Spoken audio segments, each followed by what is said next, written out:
Olá a todos, sejam bem-vindos ao episódio 40 do CBcast aqui de Unai. Uma satisfação aqui conversar hoje com o Luiz Carlos Moraes.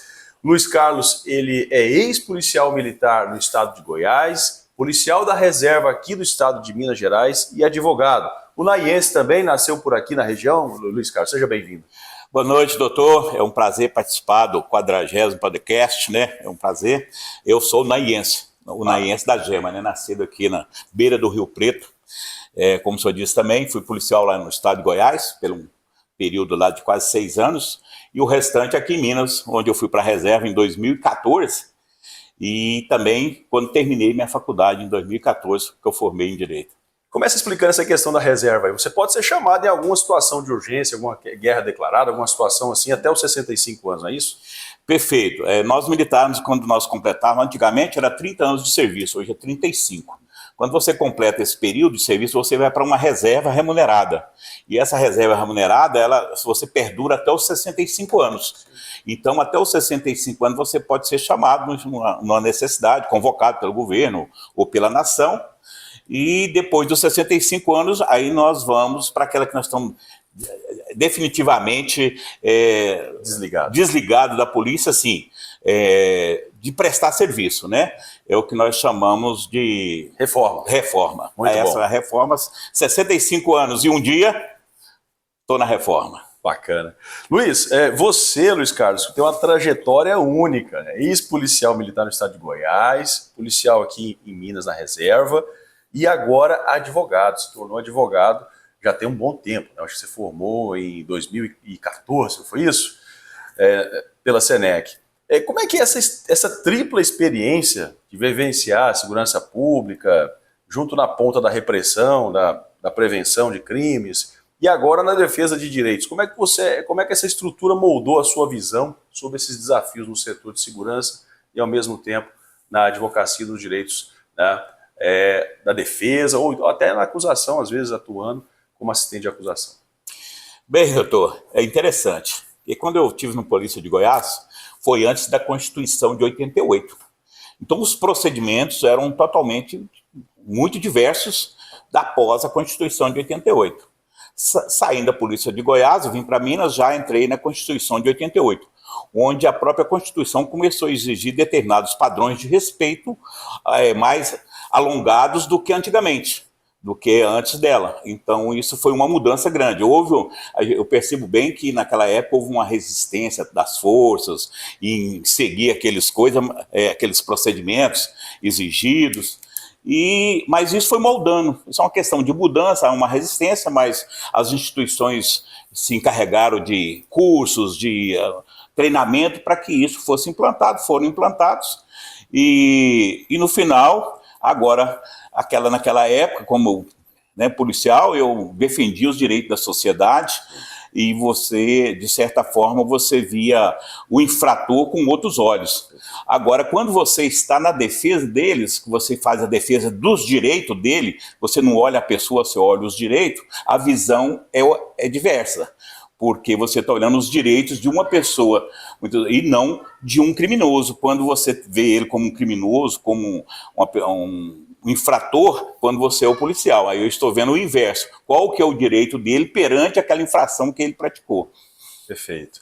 Como ex-policial militar, qual é a maior lição que você aprendeu sobre a importância de respeitar todos os procedimentos legais, respeitar ali toda a legislação processual penal, e mesmo, né, quando está ali sob a pressão social natural, em razão da prática de crimes, e a pressão muito grande? Como é que você compatibiliza esses dois interesses aí agindo, né, ou fazia isso na época que você era policial? Doutor, eu tinha uma facilidade, graças a Deus, eu tinha uma facilidade muito bem, eu me entrosava muito bem na sociedade. Então eu conseguia fazer um jogo de cintura, onde que a obediência à legislação tinha que ser feita pelo infrator, muitas vezes, pela sociedade, e eu também me lidava com isso, sem reprimi-la. A maior satisfação disso é meu ciclo de amizade hoje na região que eu mais servi, que é Unai. Graças a Deus eu tenho um relacionamento com todos. Então, quando você vê um filho seu, igual eu já encontrei, né, um filho em algum lugar, quando fala, você é o filho do Moraes e tal, o Moraes é uma pessoa muito especial e tal, é um policial há muitos anos aqui nosso, amigo nosso.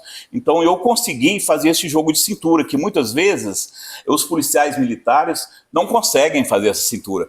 Ainda existe aquela impressão assim, polícia militar versus sociedade, e não existe. Essa é uma versão totalmente errada, porque a polícia tem que estar ombreada com a sociedade. E nós também não podemos reprimi-la de uma forma, muitas vezes, até pela ignorância da própria sociedade. E nós temos que dar um exemplo. E eu sempre dei esse exemplo de boa relação, de comunicação com as pessoas, explicar qual o motivo da ação da polícia naquela situação, por que daquilo, e isso era muito bem recebido. E o resultado eu vejo hoje desse tipo de amizade que eu tenho, que graças a Deus é muito grande. Muito bom. Em cidades pequenas, assim como o Naís, de médio porte, principalmente no interior, cidades menores ainda, elas sofrem com a falta aí de algum efetivo policial, falta de recursos, né?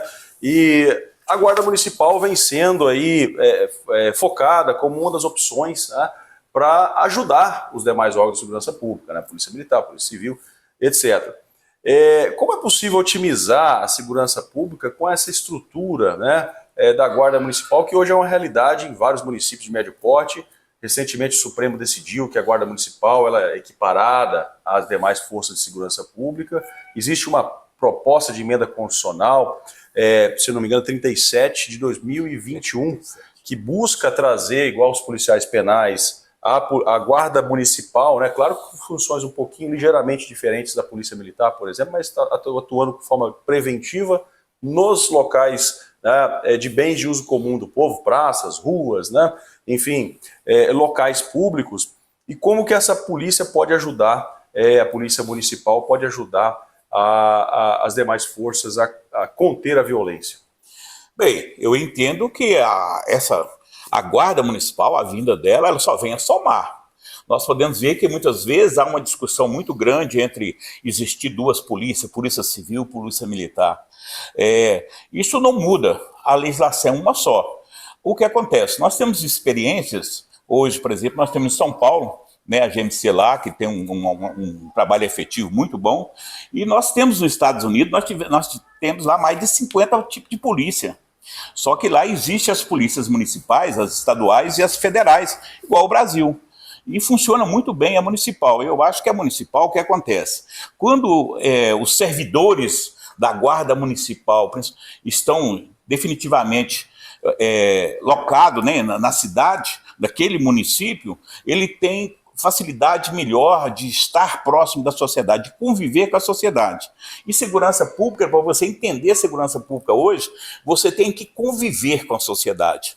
Existem muitos especialistas em segurança pública que não sabem nem empunhar uma arma. Como é que ele vai citar o que é segurança pública? Como é que ele vai falar que é bom para a segurança pública?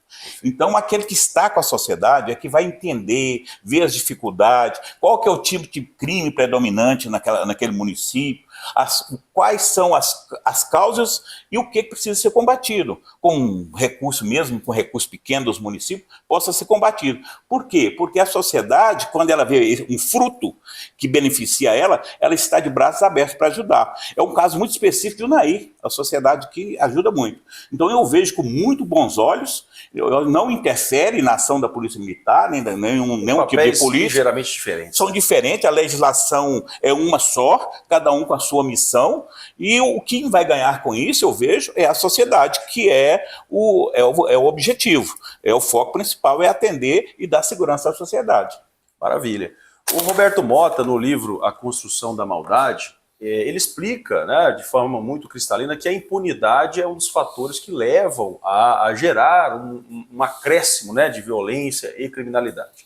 Você, como advogado, como você vê a atuação do Ministério Público, do Judiciário e também da advocacia, né, para promoção também da segurança pública, mesmo de forma indireta, porque nós temos vários órgãos aí que não são da segurança pública, por exemplo, o Ministério Público, o Judiciário, tem outras funções, mas indiretamente pode acabar influenciando isso que ele cita no livro dele, essa construção da maldade, pela impunidade que pode gerar uma escalada, né, criminosa.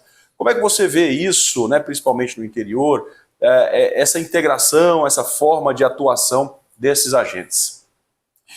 Bem, doutor, nesse caso eu vejo que a impunidade, infelizmente, ela não está no judiciário, ela não está no Ministério Público, ela não está na polícia, ela está na legislação. A legislação em si, ela trava o juiz, trava o Ministério Público, trava a polícia de muitas atividades. Por quê? Porque lá o Roberto Mota foi muito feliz na posição dele, que ele diz o seguinte, que hoje o crime hoje é compensatório. Porque há uma construção de que o infrator, quando ele comete uma infração, ele é vítima de um sistema. Na verdade, não é. A vítima é a sociedade que sofreu a ação dele. Mas há uma inversão de valores. E nós não olhamos no horizonte, nós não vemos medidas legislativas no sentido de mudar isso. Ao contrário, eles querem cada vez mais facilitar a vida do infrator. E acaba amarrando as mãos do judiciário, do Ministério Público. Agora, eu vejo que essa necessidade, o Judiciário e o Ministério Público, o que eu acho interessante para ajudar na segurança pública é aproximar da sociedade. A sociedade precisa entender qual que é a função do Judiciário, do Ministério Público, por que disso, por que daquilo. A Polícia Militar, os policiais em si, eles já explicam, mas não assim de uma forma efetiva. Agora, muitas vezes, a Polícia Militar prendeu um infrator e a Justiça soltou.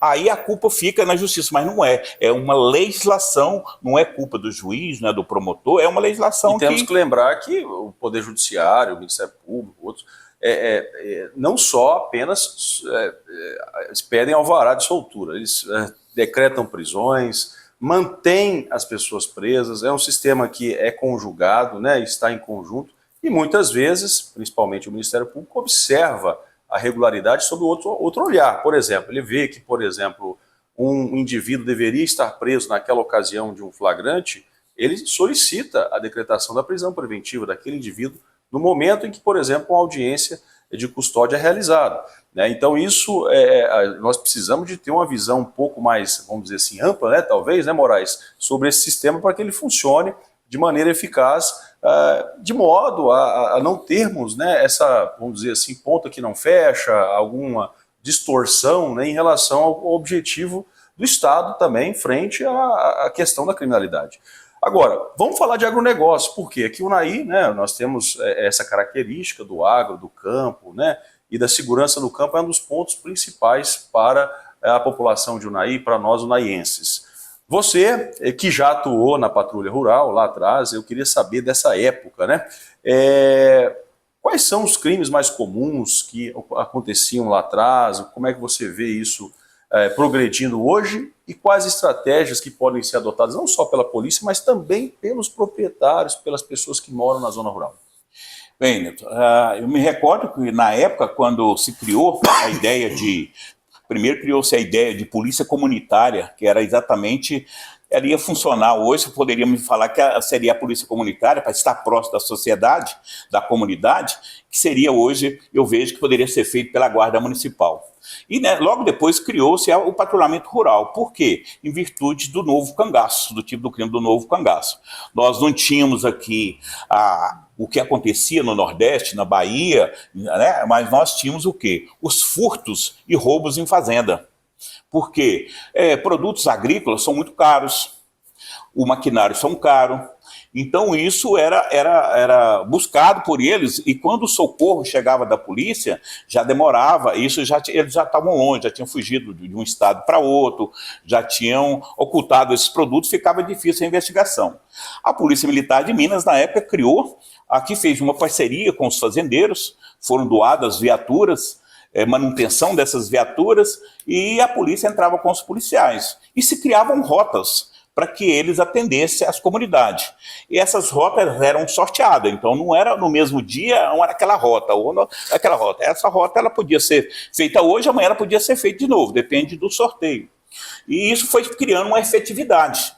E isso aproximou a Polícia Militar com os fazendeiros, com o pessoal não só os fazendeiros, como os pessoal dos arraiais, né, na zona rural, de todos aqueles trabalhadores rurais, que começaram a ter contato direto com a Polícia Militar e via o socorro mais próximo.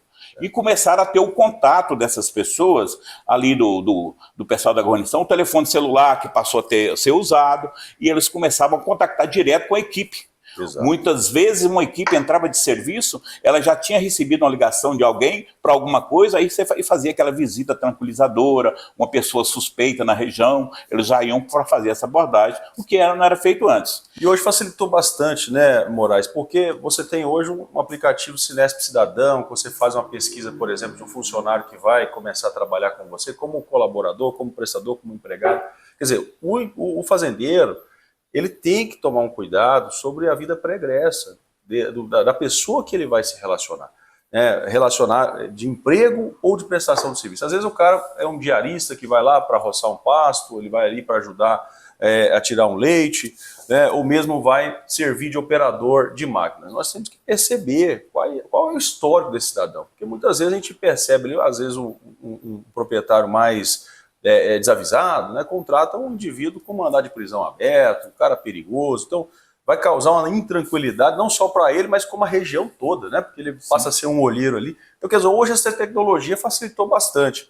Mas eu queria perguntar para você o perfil do policial para atuar nessa parte rural. Ele precisa ter essa visão um pouco mais, esse pé no chão, assim como se diz, até para saber se localizar ali com mais facilidade? Em que pese, né, ter toda a tecnologia à disposição hoje, nós precisamos do policial militar que ele consiga ter uma boa relação com as pessoas que ele vai lidar, seja com o fazendeiro, seja com o funcionário, seja com aquele morador na beira da estrada. Por quê? Porque todos eles são órgãos informativos, que pode trazer a segurança. Um exemplo, em determinada região houve um tipo de crime, houve um furto. O policial militar que tem um engajamento com as pessoas da região, ele mesmo vai fazer contato e buscar informação se algumas coisas suspeitas não foram vistas. Isso auxilia e acelera o atendimento, que pode evitar que o produto do furto seja levado para outro estado, até mesmo ocultado, de forma que a polícia não consiga buscar de volta. Sim. Então, ele precisa ter essa qualidade de um relacionamento ímpar. Ele precisa ter uma boa relação e ter credibilidade. É essencial, a credibilidade. Porque quando se tem credibilidade, você tem todo um amparo que você possa dar o resultado que aquelas pessoas e que a sociedade precisa. Perfeito. As pessoas tendem a ver a atividade policial e os advogados como sendo pessoas e profissionais de lados integralmente opostos, né, diametralmente opostos. Você poderia nos explicar, você que foi policial e agora advogado, como é que a polícia, os advogados, promotores, na verdade eles compõem, né, essa engrenagem? De que forma que você pode direcionar essa engrenagem para a bem da sociedade em geral, que é isso que as pessoas querem saber? Porque são funções que exercem papéis diferentes, né, mas também nós temos que sempre preservar a coletividade. É isso que está por trás, isso que está em jogo, né? Como é que você compatibiliza essas forças? Eu vejo o seguinte, doutor, a relação tanto do judiciário, do Ministério Público e o advogado é uma relação de direitos. O judiciário, ao atuar contra o infrator, aplicar a lei contra o infrator, ele também olha os direitos dele, ele não deixa, hora nenhuma, ele viola os direitos, mas ele aplica a lei. O Ministério Público, da mesma forma, ele pede a aplicação da lei, mas ele também olha os direitos daquele indivíduo. O advogado, ele olha os direitos, ele olha mais os direitos, porque ele está na defesa. Porque a infração, ela foi cometida, a legislação cobra uma punição. Essa punição, em que pese, ela é pedida pelo Ministério Público e pelo juiz, essa punição só vai vir depois de também se observar todos os direitos daquele cidadão que a Constituição ampara. Então, eu vejo que a relação ela é próxima, muito unida. Eu não vejo ela assim afastar um do outro. porque aí é a defesa de direitos e aí a cobrança da legislação pela infração. Para uma pena ser aplicada na intensidade, né, correta. Às vezes o Ministério Público pede lá 60 anos, né, de prisão para um cidadão. Você vai lá na defesa e fala, não, isso aqui tal, é 40, tal. E também o acompanhamento da família, né, Moraes? Eu acho que a gente tem que também lembrar, né, que são pessoas que muitas vezes, né, têm familiares que nada tem a ver com o que ele praticou. E que o advogado é esse elo de transferência, né, das informações e da calma, né, da vítima, e até do acusado no caso. Mas existe o papel do advogado que atua como assistente de acusação, que é um papel super importante também. Não, perfeito. Eu vejo o seguinte, o que nós temos que ver é que a atuação de todos, eles preservam os direitos do indivíduo. Muitas vezes, quem está na acusação, ele pede muitas vezes, não pode partir para o lado emocional. Você tem que pedir dentro do que a legislação permite. Eu penso uma pena de 60 anos. A legislação permite isso? É legal? Sim, é legal, permite. Mas o juiz, quando ele vai analisar o judiciário, ele vai observar os direitos e olhar a legislação que vai diminuir aquela pena, ou que vai abrandar a pena, e aplicar aquilo. Por quê? Porque ambos estão atrelados, né? Todos os três órgãos estão atrelados à legislação. Mas é muito fácil, por exemplo, a sociedade em si colocar a culpa no juiz. Colocava no judiciário, o judiciário soltou, o judiciário fez isso, porque muitas vezes não conhece o papel do judiciário. Por isso que eu acho importante não só municipalizar, muitas vezes, a segurança pública. Nós precisamos levar para as escolas um pouco de trânsito, de segurança pública, de judiciário, de legislação, para que os adolescentes já conheça e entender e não cobrar, porque é muito fácil ver na televisão alguma coisa que a gente sabe que não é real e ficar cobrando. Aí muitas vezes questiona. Então eu vejo que o advogado tem que fazer isso também. Certo. Tem que mostrar para a família que o erro dele, o que pode acontecer, qual que é o direito dele, mas que ele vai receber uma pena porque ele cometeu uma infração, isso é fato. E o judiciário vai fazer exatamente, vai aplicar na medida da gravidade da sua infração. E o promotor também muitas vezes pede um pouco a mais, né, porque às vezes ele não... Mas quando chega no judiciário, ele vê algum direito a mais que não foi visto e aplica ele naquela decisão. Perfeito. O papo está muito bom, assunto de segurança pública, lembrando os velhos tempos de atuação do Luiz Carlos Moraes enquanto policial, hoje como advogado, né, Luiz Carlos? E, assim, nosso tempo é muito curto aqui, eu vou te chamar para outros temas, talvez mais a menos, né? Você também é líder comunitário, assume várias funções aí na nossa comunidade Unai.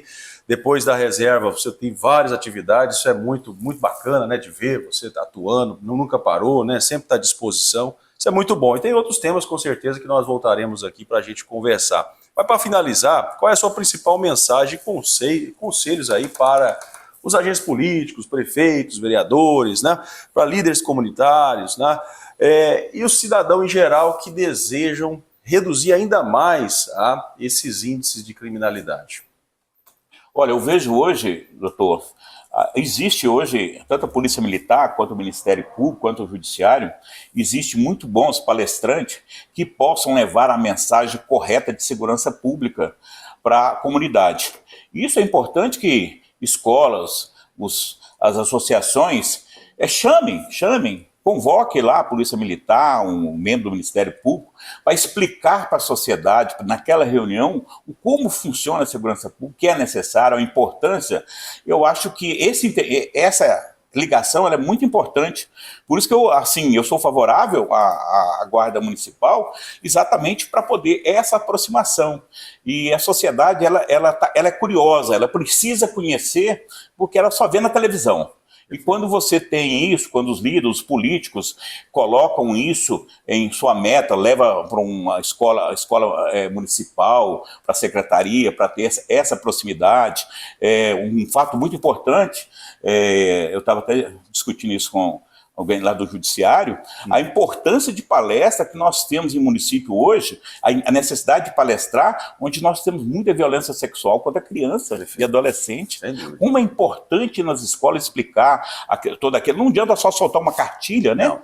Nós precisamos ir lá, em loco, e conversar com a equipe junta, multidisciplinar, para a gente fazer isso. Nessas oportunidades, várias denúncias ali, avisos, notícias de crimes surgem nessa oportunidade.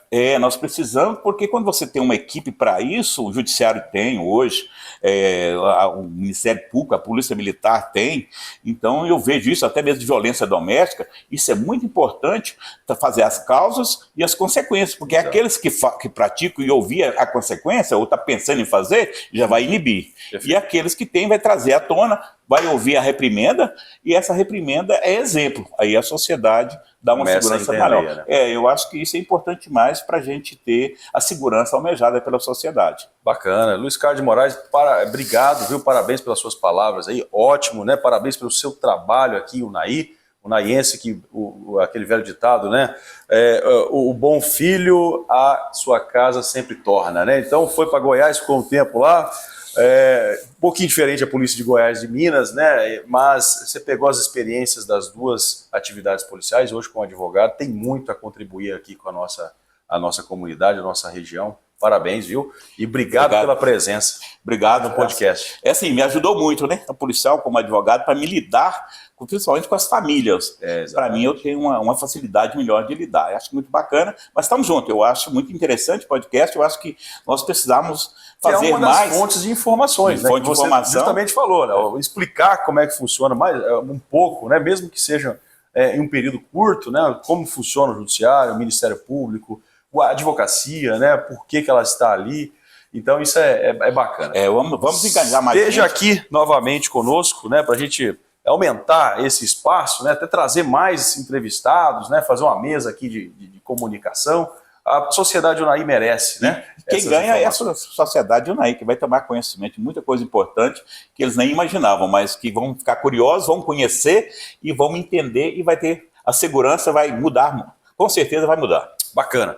Obrigadão, Luiz. Boa noite. Boa noite a todos. Até mais.